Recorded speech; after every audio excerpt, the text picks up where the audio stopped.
누가복음 22장 15절로 20절까지 말씀을 한 절씩 교독하겠습니다. 제가 먼저 15절 말씀을 봉독합니다. 누가복음 22장 15절입니다. 이르시되 내가 고난을 받기 전에 너희와 함께 이 유월절 먹기를 원하고 원하였노라. 내가 너에게 이르노니 이 유월절이 하나님의 나라에서 이르기까지 다시 먹지 아니하리라 하시고, 이에 잔을 받으사 감사기도 하시고 이르시되 이것을 갖다가 너희끼리 나누라. 내가 너희에게 이르노니 내가 이제부터 하나님의 나라가 임할 때까지 포도나무에서 난 것을 다시 마시지 아니하리라 하시고, 또 떡을 가져 감사기도 하시고 떼어 그들에게 주시며 이르시되 이것은 너희를 위하여 주는 내 몸이라. 너희가 이를 행하여 나를 기념하라 하시고, 저녁 먹은 후에 잔도 그와 같이 하여 이르시되 이 잔은 내 피로 세우는 새 언약이니 곧 너희를 위하여 붓는 것이라. 아멘. 제가 성지순례 가서 로마에 가서 카타콤이라는 곳을 가본 적이 있었습니다. 처음 갔을 때 그 충격은 말도 못했어요. 어떤 데보다도 충격이 컸습니다. 이 카타콤이라는 게 뭐냐? 그게 로마가 기독교를 핍박할 그 당시에 있었던 소위 그 초기 기독교 공동체가 있던 곳이, 예배처가 있던 이런 일종의 교회라고 보면 됩니다. 카타콤 교회. 이 카타콤은 말 그대로 묘지입니다. 공동 묘지예요. 그런데 참 그 특이하게도 특히 로마 같은 경우도 더 그런데 거기가 화산 그러니까 응회함이라고 얘기하는 화산재가 쌓여가지고 퇴적되다 보니까 거기가 아주 이렇게 쉽게 이렇게 팔 수 있게끔 돼요. 그러니까 흙을 파는데 어렵질 않아요. 그러니까 뭐 제 손으로 파도 팔 정도로 잘 파여요. 그래서 쉽게 파는데 일단 파놓으면 그게 공기와 접합하는 순간 굳어요. 그래가지고 쉽게 파고 그리고 다양하게 계속 이렇게 파나갈 수 있는 아주 특별한 조건을 가진 곳이 바로 그곳입니다. 그래서 사람들이 거기다가 무덤을 만드는데, 그런데 잘 파이니까 이렇게 무덤을 이제 그 사람들은 이렇게 집으로 만들잖아요. 그러니까 방을 하나 만들어서 무덤 만들고, 그다음에 또 옆에 또 파가지고 또 만들고 계속 사람들이 오랫동안 파다 보니까 그 안에가 완전히 미로같이 된 거예요. 그래서 굉장히 복잡하게 굉장히 많은 그런 시신들이 정말 그야말로 몇백 년이 아니라 1000년 이상 이렇게 들어가 있는 어떤 그런 것이 바로 카타콤이라는 겁니다.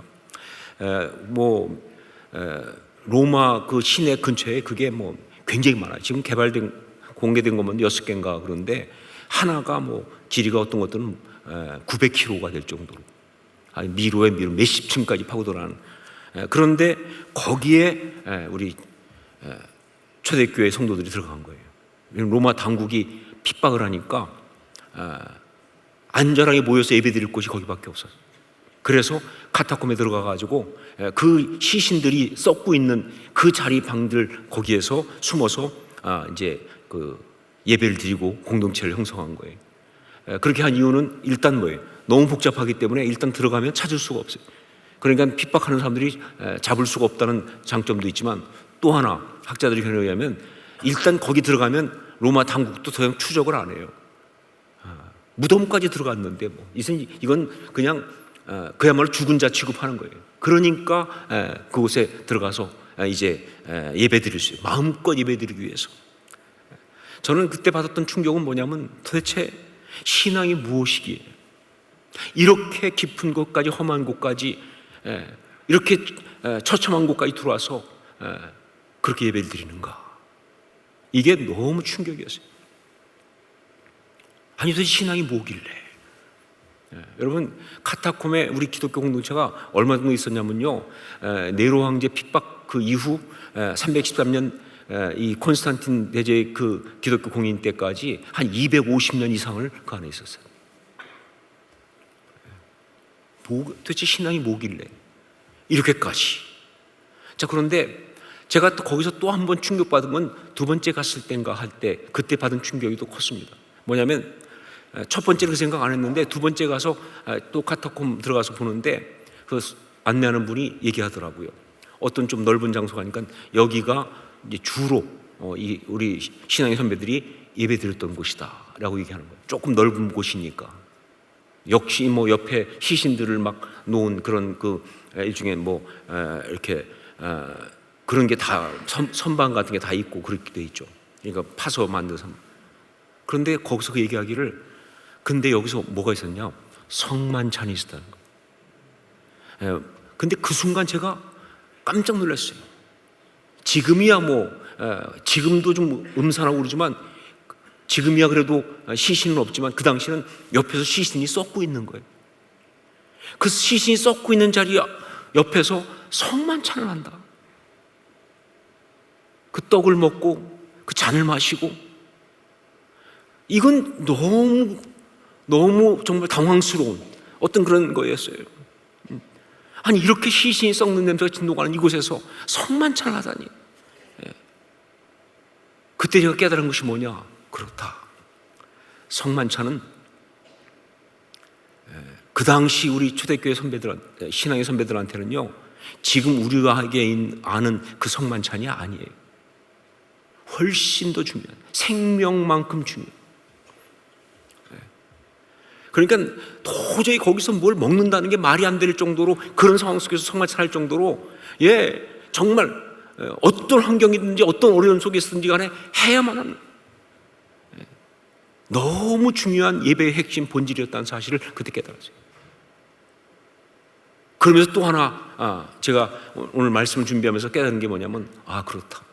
어쩌면 그 힘든 환경 속에서 성만찬을 하는 그것이, 성만찬이 그렇게 중요하고 예배 본질이기 때문에 한 것도 있지만, 그러나 오늘 제가 말씀 주면서 확인한 거 뭐냐? 어쩌면 그들이 성만찬을 했기 때문에 거기에서 버텼다.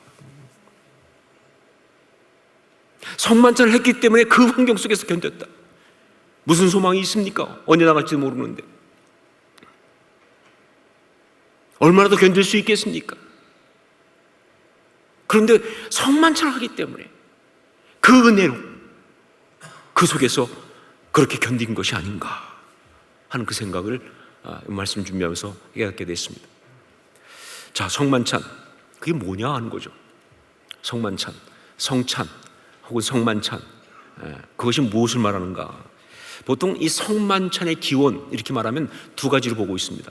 성만찬의 기원 그럴 때 우리가 두 가지로 보는데, 하나가 뭐냐면 유월절 만찬이에요. 유월절 만찬. 여러분 아시지만 이스라엘 백성이 출애굽할 때, 그때 마지막 10번째 재앙이 뭡니까? 애굽의 모든 장자를 다 죽이는 거 아닙니까? 그때 하나님께서 이스라엘 백성들을 구원하시기 위해서, 그래서 뭐예요? 문설주와 임방에 양을 잡아서 그 피를 바르고 그 안에 들어가 있으면 죽음의 칼날이 그 문설주와 임방에 피 바른 집은 넘어간다고 하는 특별한 은혜를 베푸셨어요. 그래서 그들이 살았어요. 그리고 그뿐 아니라 바로 그 마지막 재앙을 통해서 이제 출애굽을 합니다.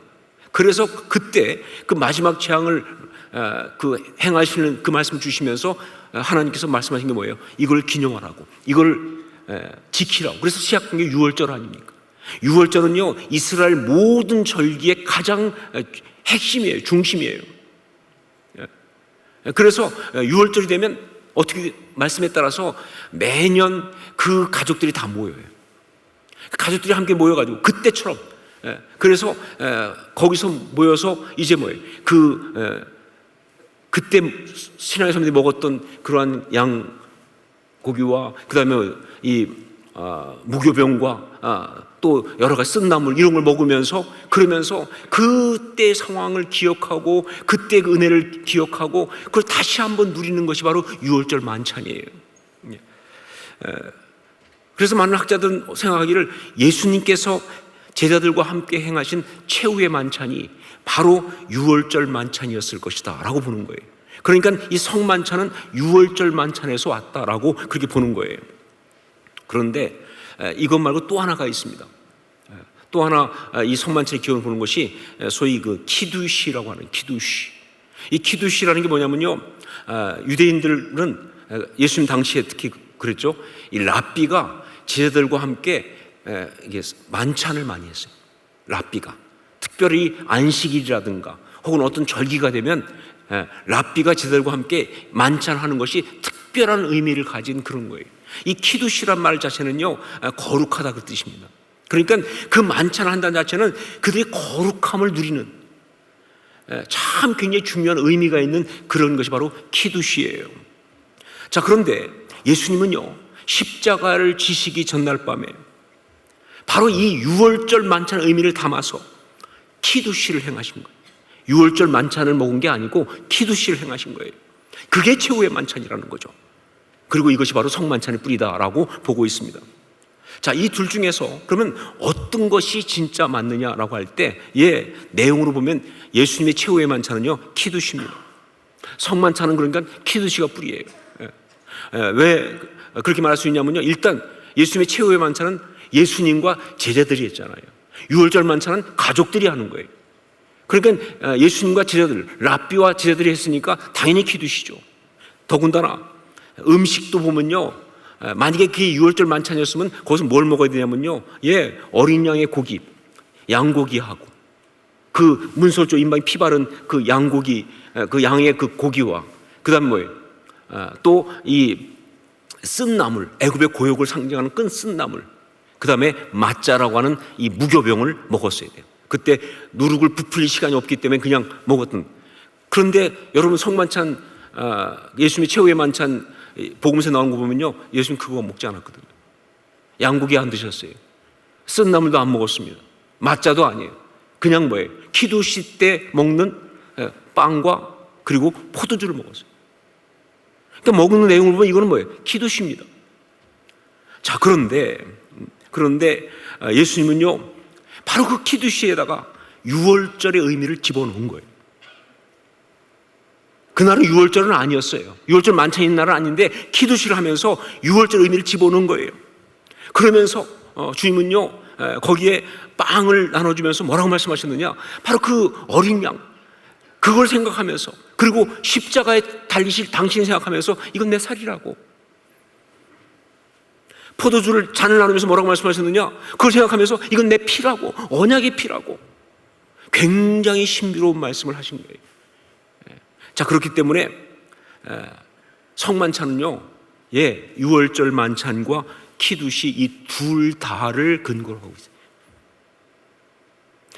내용을 보면 키두시지만 그러나 그 의미로 보면 유월절 만찬이에요. 이게 우리 주님의 최후의 만찬이고요. 자, 그런데 이 주님의 최후의 만찬, 이 이야기를 보면서 우리는 거기서 지금 우리가 하고 있는 이 성만찬의 의미, 메시지를 발견해야 합니다. 성만찬은요, 언제나 그 메시지는 그 주님의 최후의 만찬 거기 다 들어있어요. 그래서 그 최후의 만찬을 이야기 보면서 이 성만찬의 의미, 이 메시지를 발견해야 되는데, 그런데 오늘 특별히 우리가 함께 이 성만찬을 하면서 그러면서 이 말씀 가운데 그 주님의 최후의 만찬 가운데 붙들어야 될 메시지가 하나 있습니다. 오늘 그것을 더 집중적으로 나누려고 그러는 거예요. 특별히 코로나로 지난 3년 동안 성만찬을 하지 못했던 우리에게 주시는 특별한 메시지가 바로 이 말씀 속에 들어있어요. 우리 15절 말씀을 함께 읽겠습니다. 15절 같이 읽습니다. 이르시되 내가 고난을 받기 전에 너희와 함께 이 유월절 먹기를 원하고 원하였노라. 내가 원하고 원하였노라. 무엇을? 이 유월절 먹기를, 이 최후의 만찬을 하기를, 이 성만찬을 하기를, 이 메시지입니다. 우리 주님이 그 유월절 먹기를 정말 원하고 원하셨다는 거예요. 왜 그랬을까요? 왜 주님은 원하고 원하셨을까요?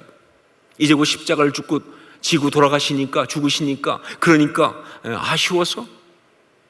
혹은 안타까워서?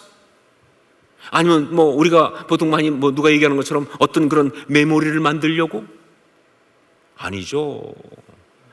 왜 주님은 원하고 원하였노라고 말씀하시느냐? 그 이유는요, 이제 당신이 십자가를 지고 죽으신다고요. 그때 제자들이 처할 상황을 아시기 때문에, 정말 그 예수 그리스도의 제자로서 이 땅을 걸어가야 될 그들의 상황을 아시기 때문에, 그 좁은 길을 아시기 때문에 예수의 제자로 이 땅을 살아가는 그 삶의 어려운 혹독한 현실을 아시기 때문에, 그 헤쳐가야 될 모든 걸 아시기 때문에, 그 가운데 그들이 얼마나 힘들지를 아시기 때문에 그래서 그런 거예요.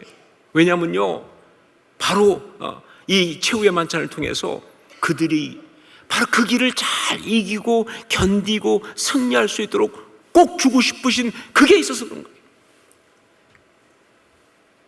그렇게 성만찬은 탄생했습니다. 이게 성만찬의 이야기예요. 이게 지금 우리한테 있는 성만찬의 출발입니다. 정말 이 주의 제자로 그 십자가를 지고 이 땅을 살아가는 그 사람들이 세상 가운데서 승리할 수 있도록 우리 주님께서 정말 꼭 주고 싶으셨던 바로 그걸 받는 시간, 그것을 받는 그 어떤 역사, 이게 바로 성만찬이라는 거예요.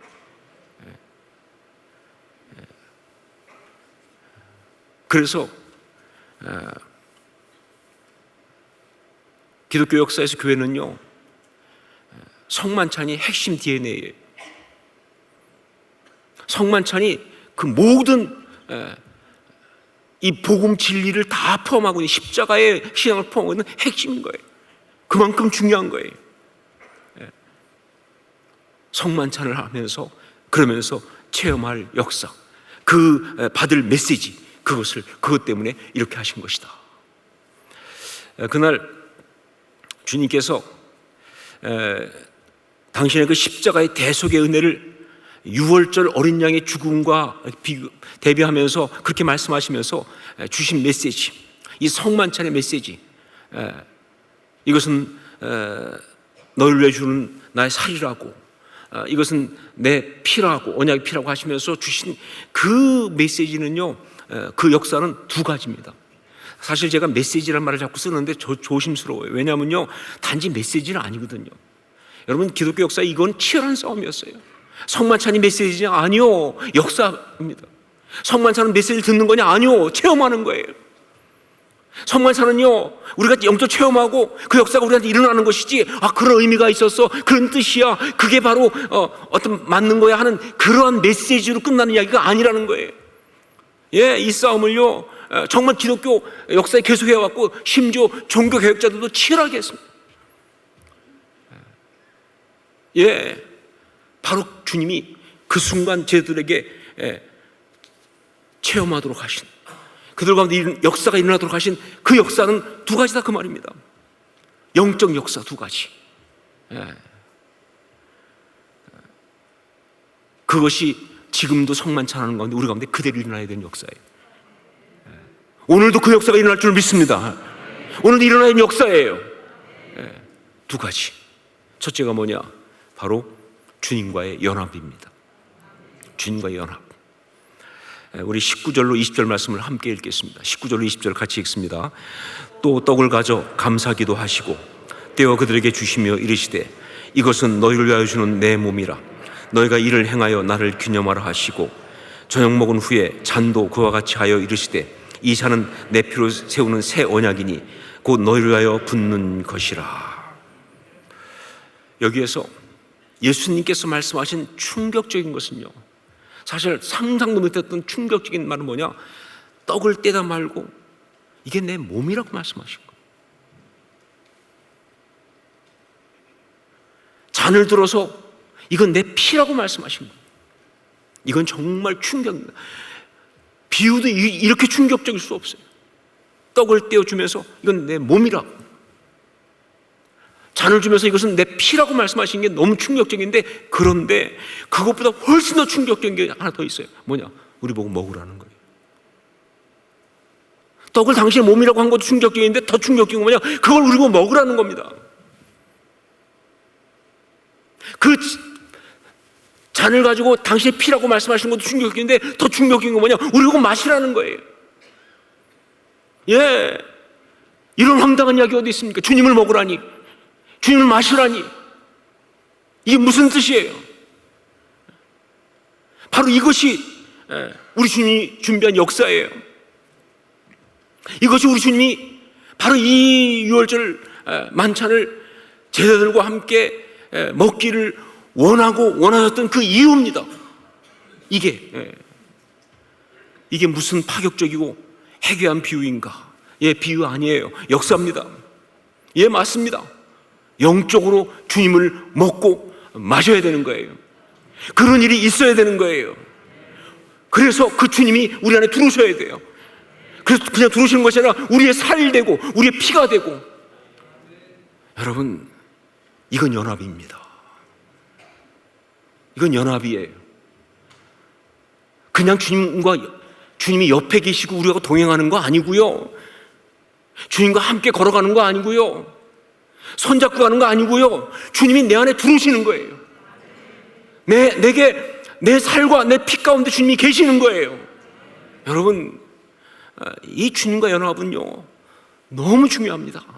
이게 우리한테 너무 중요해요. 주님 아세요? 제자로 살아가면서 가장 중요한 문제가 주님과 연합이에요.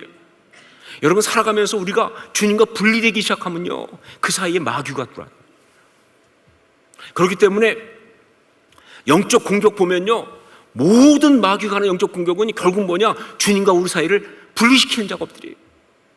예, 어떤 경우는 너무 달콤한 이야기 때문에 주님과 우리가 분리됩니다. 세상이 너무 바빠서 분리가 됩니다. 어떤 고통이 다가오면 그 순간 고통밖에 안 들려요. 주님과 우리가 분리가 되는 거예요. 어떤 사람이 상처 주면 그 상처가 내 마음을 격동시키면서 주님과 내가 분리가 되는 거예요. 모든 종류의 주님과 우리를 분리시키는 건 다 영적 공격이에요. 정말 중요한 싸움은 뭐냐? 주님과 연합하는 겁니다. 어떤 것도 나눌 수 없이, 어떤 고난도, 어떤 유혹도, 쾌락도, 어떤 중요한 것도, 어떤 세상적인 것도, 어떤 공교한 논리도 절대 역사할 수 없이 주님과 우리가 분리되지 않게 하나 됐는데, 그 역사는 어떻게 일어나느냐? 주님 먹어야죠. 주님 먹어야죠. 우리가 보통 결합 얘기할 때 물리적 결합이냐 화학적 결합이냐 이런 얘기 많이 하지 않습니까? 보통 물리적 결합보다는 화학적 결합이 훨씬 더 결합이 센 거로 얘기하죠. 물리적 결합은 같이 이렇게 그냥 함께 있는 거라면 화학적 결합은 완전히 섞여버리는 거잖아요. 근데 여러분, 이 성만찬에서 말하는 것은요 화학적 결합보다도 훨씬 더 좋은 영적 결합을 얘기하는 거예요. 주님 내 안에 계세요. 그런 역사가 있어야 돼요. 그러면 절대로 주님과 나는 분리되지 않습니다. 나뉘지 않아요.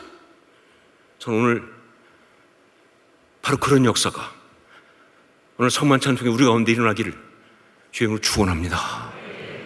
예, 주님이 내 안에 계셔야 돼요. 내가 주님 안에 있어야 합니다. 주님과 나를 분리할 수가 없어요. 어떤 이야기도 어떤 생각도 분리할 수가 없어요. 그 은혜를, 그 역사를 경험하는 게 성만찬이에요. 또 한 가지 중요한 역사가 뭐냐? 영적인 공급입니다. 영적인 공급. 성만찬의 또 하나의 중요한 역사는 뭐냐? 영적인 공급이에요. 예, 주님의 살을 먹고 그 피를 마시면서 어떤 일을 우리 가운데 있어야 되느냐? 영적인 공급을 받아야 한다는 거예요. 주님이 그 순간 떡을 떼어주시다가 이건 내 살이라고 먹으라고 말씀하실 때 주의 마음속에 있었던 그 어떤 마음이 어떤 건 줄 아세요?